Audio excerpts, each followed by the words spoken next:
Abu Dzar Al-Ghifari ketika dia memasakkan, ya Rasulullah, saya masak ya Rasulullah, gimana? Tetangga saya itu orang Yahudi. Makanya kata Rasulullah, ya Abu Dzarrin, idza tabaqtum, ya, kalau wahai Abu Dzar, kalau kamu memasak masakan, fa'akthiru ma'aha, banyakkan kuahnya. Kemudian bagikan kepada tetanggamu. Apa kata Abu Dzar? Walau kana Yahudiyan ya Rasulullah. Walaupun tetangga itu musuh Allah dan Rasulnya, Yahudi. Walau kana Yahudiyan, kata Rasulullah. Walaupun orang Yahudi. Tapi jangan dikasih kuahnya saja. Innalillah. Maksudnya banyakkan kuahnya itu, jangan kuahnya saja, Bu. Maksudnya banyakkan bagian ke tetangga. Paling kurang tetangga yang paling dekat 1-2 rumah. Nah, sebab tetangga itu 40 rumah, kiri kanan depan belakang.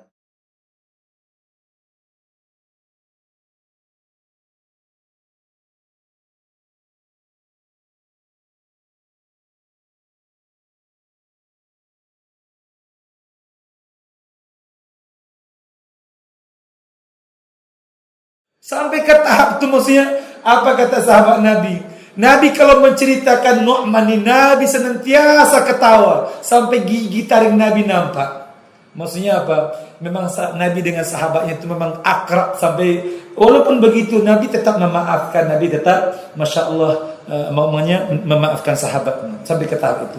Kita juga harus seperti itu. Kita ciptakan suasana dengan kawan-kawan kita, dengan tetangga kita, dengan semuanya. Kita ciptakan suasana enak, bagus dengan lingkungan kita. Jangan kita pakai serban, pakai shawl, keluar nampak anak muda pakai headphone, pakai musik, ya.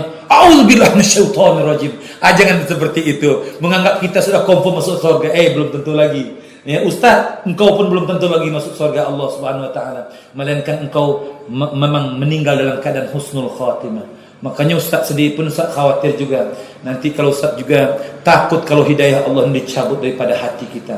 Makanya kalau bisa memang kita baguskan muamalah kita dengan lingkungan kita. Sebab Rasulullah itu dengan siapa saja, dengan sahabat-sahabatnya diciptakan suasana yang enak gitu.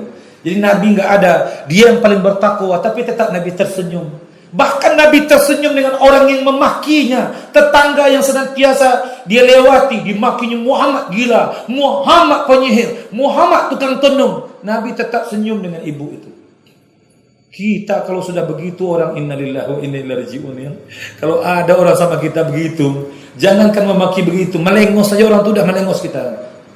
Kata orang itu, 10 kali kita lebih. Ya Allah, ya. Ini Nabi dimaki tiap hari. Rupanya ibu itu sakit ibu itu. Kata Nabi, mana ibu yang menegur saya itu, menyapa saya? Nabi mengistilahkan makian ibu itu sapaan. Mana ibu yang menyapa saya itu, kata Nabi. Dikunjungi sama Nabi, kaget ibu itu. Muhammad, tahu nggak? Anak saya sendiri pun takut dengan bahaya mulut saya. Dia nggak akan berani menjenguk saya. Engkau saya maki hari-hari, engkau yang menjenguk. Itulah 3 hari ini ibu kok nggak negor saya, kata Nabi. Masya Allah, Nabi ngomong, udah 3 hari ini kok ibu nggak negor saya, kata Nabi. Allahu Akbar. Hati baginda Rasulullah sallallahu alaihi wasallam, Masya Allah. Makanya kalaulah kita para dai, para pendakwah memiliki hati yang seperti itu, Masya Allah, maka orang berlomba-lomba masuk Islam. Tapi sekarang ini orang melihat orang Islam, orang mau meninggalkan Islam karena melihat wajah kita. Apatah lagi ada kawan-kawan juga yang ngadu, Ustaz, ya, saya masuk masjid Ustaz, ya, kenapa orang-orang masjid itu nggak mau senyum sama saya, Ustaz? Semua orang masjid itu muka masam senyum. Kayaknya menaruh curiga saya sama saya, Ustaz. Walaupun saya orang baru, Ustaz, walaupun ada tato sedikit. Dia baru bertaubat, ya Allah. Semestinya kalau orang masjid ini sentiasa tersenyum. Kalau orang datang siapa, kemudian mau kemana, ada kamu kamar mandi itu di belakang. Sudah makan belum? Apalagi kalau ketua masjid bilang sudah makan atau belum? Wah, itu Masya Allah, nama masjid itu hebat itu. Suka belum imam? Oke, nanti imam pula telepon, tolong antarkan. Atau imam pun hebat pakai online, terus delivery, datang burger, datang martabak, Masya Allah. Seharusnya seperti itu, ya, seperti Jogo Karian kan? Kan masjid Jogo Karian itu kan? Masjid Jogokarian itu memang hebat sebab dia mempraktekkan apa kehidupan Rasulullah. Bukan berdakwah di luar saja, bahkan di lingkungannya memang Rasulullah itu hebat. Jangan sampai orang lari melihat kita. Makanya dikatakan limadza taqaddama al-kuffar wa ta'akhkhara al-muslimin wa ta'akhkhara al-muslimun. Kenapa orang-orang barat itu maju? Kenapa orang Islam itu tertinggal?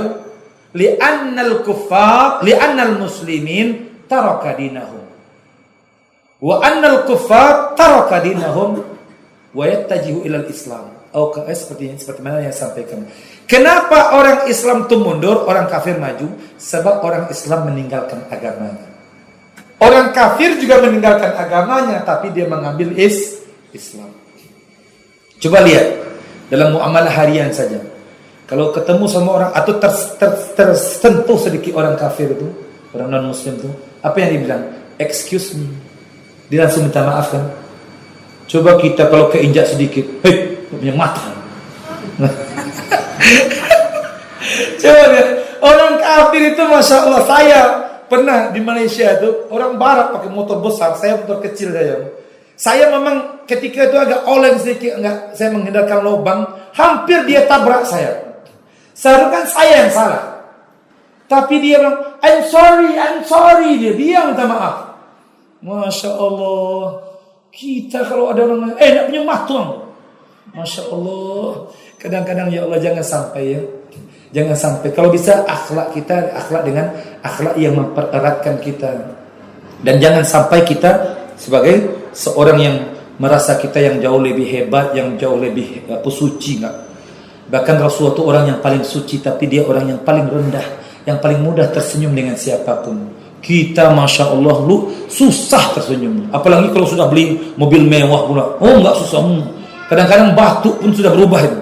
Waktu miskin batuknya waktu miskin. Tapi kalau sudah punya foto dia punya Pajero itu batuk pun berubah. Ya Allah, janganlah sampai seperti itu. Ya Allah, jangan sampai kita enggak ada berubah. Kita sama saja, sama ada kaya. Rasulullah itu lebih kaya lagi daripada kita. Rasulullah itu dulunya bilioner dia memiliki ribuan Mercedes, ratusan Ferrari. Ya kan kalau dulu kan onta itu diibaratkan Mercedes kan.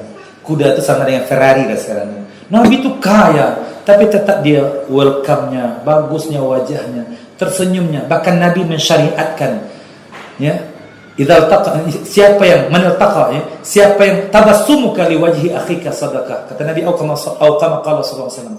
Tersenyumnya kamu dengan wajah saudaramu sedekah. Makanya Bapak Ibu kalau ada orang kaya susahnya tersenyumnya, maka bilang senyum pertama senyum dengan dia dulu. Kemudian kasih tahu dia, saya sebenarnya pada hakikatnya lebih kaya daripada Bapak. Wah, ini kenapa itu? Sebab saya sudah bersedekah kepada Bapak. Ya, Bapak walaupun punya Pajero tapi enggak bersedekah kepada saya, tapi saya yang bersedekah kepada Bapak. Saya lebih kaya daripada Bapak. Makanya orang yang kaya itu orang yang pertama bersedekah, yang tersenyum dengan sahabat-sahabatnya. Nabi SAW senantiasa tersenyum dengan sahabat-sahabatnya sampai Nabi syariatkan seperti itu. Tersenyumnya kamu dengan saudaramu adalah sedekah. Dan yang terakhir kata Nabi SAW, orang yang paling mudah masuk surga, untuk mudah masuk surga, wasallu bil lail wan nasu niyam. Salat malamlah ketika orang tidur. Salat malam itu maksudnya paling kurang walaupun 2 rakaat tahajud 1 witir. 2 rakaat tahajud 1 witir. Enggak apa-apa sebab Nabi mengatakan khairul a'mali 'indallah adwamuha wa in qalla. Sebaik-baik amalan yang paling dicintai oleh Allah sedikit tapi terus menerus. Itu yang paling Allah cintai. Walaupun sedikit tapi terus menerus. Abdullah bin Mas'ud pernah melaksanakan witir ini sekali sehingga ditegur oleh sahabat yang lain, apa ini masa witir satu rakaat. Tapi Nabi membolehkan untuk kita witir 1 rakaat. Paling kurang saya sampaikan sebelum tidur ambil wudu, kemudian niatkan salat sunat tahajud 2 rakaat dengan witir 1 rakaat. Ustaz, kan tahajud itu tidur dulu. Tahajud itu tidur dulu. Enggak, itu tidur dulu itu sebagian ulama mensyaratkan, tapi sebagian ulama yang lain tidak mensyaratkan tidur dulu. Tapi memang kalau tidur dulu lebih baik. Tapi kalau enggak tidur dulu boleh. Kenapa? Buktinya, dalilnya, ya salat tarawih. Salat tarawih itu kan tahajud. Namanya kalau di bulan Ramadan tarawih. Di hari biasa tahajud. Dan nama salatnya qiyamul lail.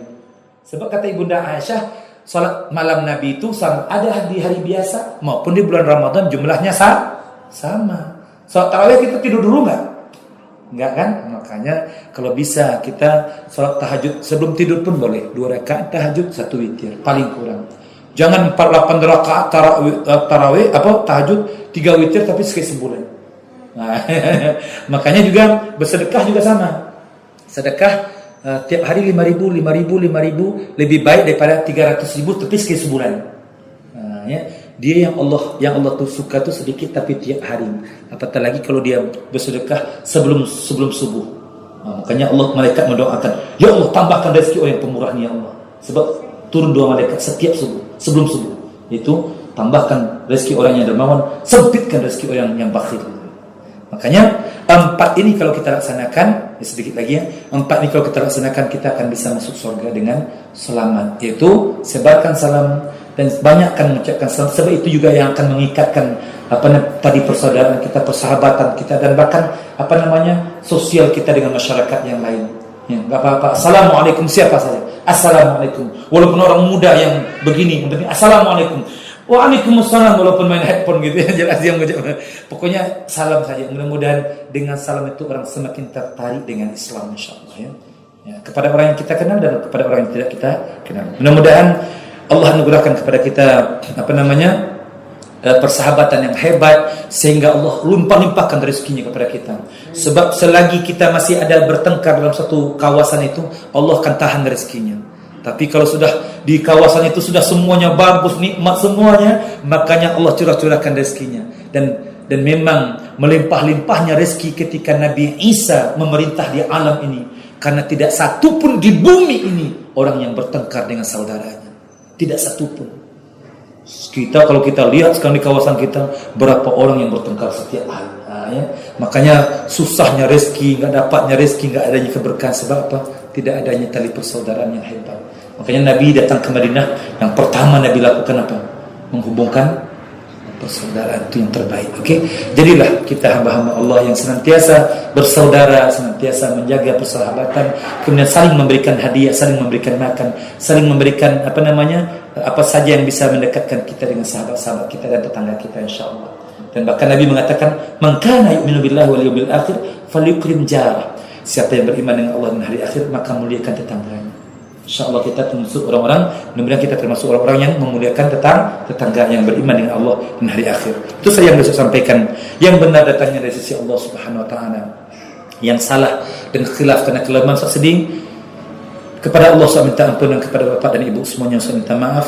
Kita tutup dengan subhanakallahumma bihamdika asyhadu an la ilaha illa anta astaghfiruka wa atubu ilaik. Wal 'asr innal insana lafi khusr illa alladhina amanu wa 'amilus solihat wa tawassaw bil haqq wa tawassaw bis sabr wa billahi taufiq wal hidayah wal ridha wal inayah. Wassalamu alaikum warahmatullahi wabarakatuh. Waalaikumsalam.